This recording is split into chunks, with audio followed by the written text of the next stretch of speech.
Hi, Jerry and Mercedes. This is Pablo with 72 Sold. So I'm going to go over the comparables for your property.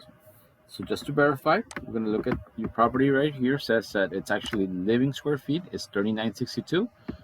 Your total square footage is 5969. But usually we're going to go over the 3962, which is the one which is the living square feet, which is the one that really counts the most. So as you can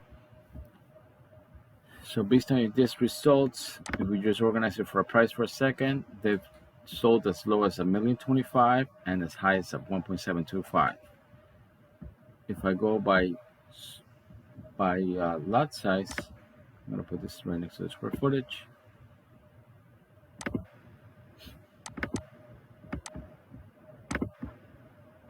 We really see that your house 49,000. The ones I've sold here have been anywhere from 39, 34,000 and down. So this first property right here is actually probably one of the best comparables for you.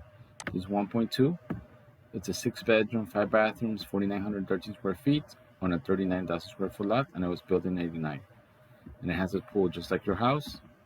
So I'm gonna get an Excel spreadsheet for a second. So I want to break down the numbers for these houses here.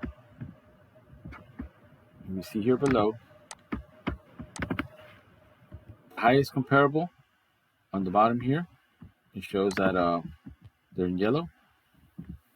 The highest comparable basically sold with 5,630 square feet at 306 square foot. Middle comparable sold at 244 square foot. And the lowest comparable per square footage, which is more similar to yours, actually sold for 256 a square foot. So your house, if we just go by price per square foot, just for kicks, just to start somewhere with the pricing, multiplying times the highest I've sold is 1.212372. Your house times the 256, which is the second one, would be worth $1,014,000. And then from there, we still have to do obviously adjustments. So these houses that sold here, they basically have 6 bedrooms, except for the one that sold for 256. That's the same 4 bedrooms, and some of this have an extra bathroom because I have 4 bedrooms or 5 bedrooms here. So then that would bring down the price of these houses, what they sold for, to adjust. So if we look at it that way, this would be just a simplified version of what your house would be worth. Now, the reality is that your house has a bigger lot, but what the appraisals are basically saying is, unless the extra square footage that you have is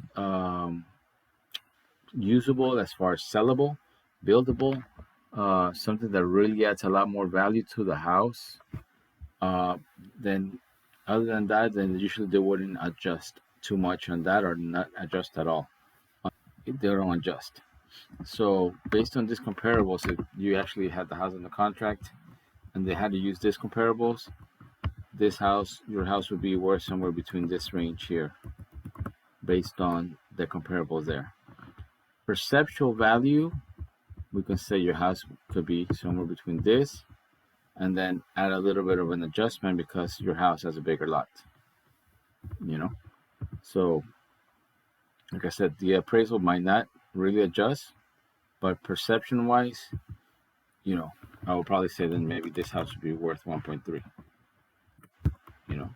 So on the high side, basically we can sell it for 1.3, and on the low side, they can offer you anywhere from 1.150 to 1.3. More or less, the days on market, they've been between 66 days, average 135, 137 on these houses here that have sold so far in this past year. And so that's kind of where we're at with the numbers. I think the magic number really is going to be more in this range. I know you guys were looking at the 1.5 range, but the numbers are not really adding up to be at the 1.5. We can be at the 1.4, but the reality is you see how some of these houses price dropped.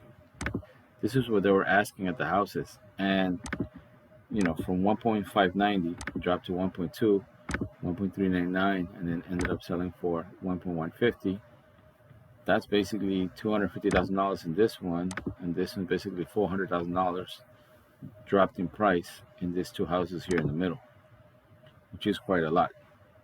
So realistically, I would probably say that, you know, we shouldn't go any higher than this. We could try a 1.4 based on what's active right now.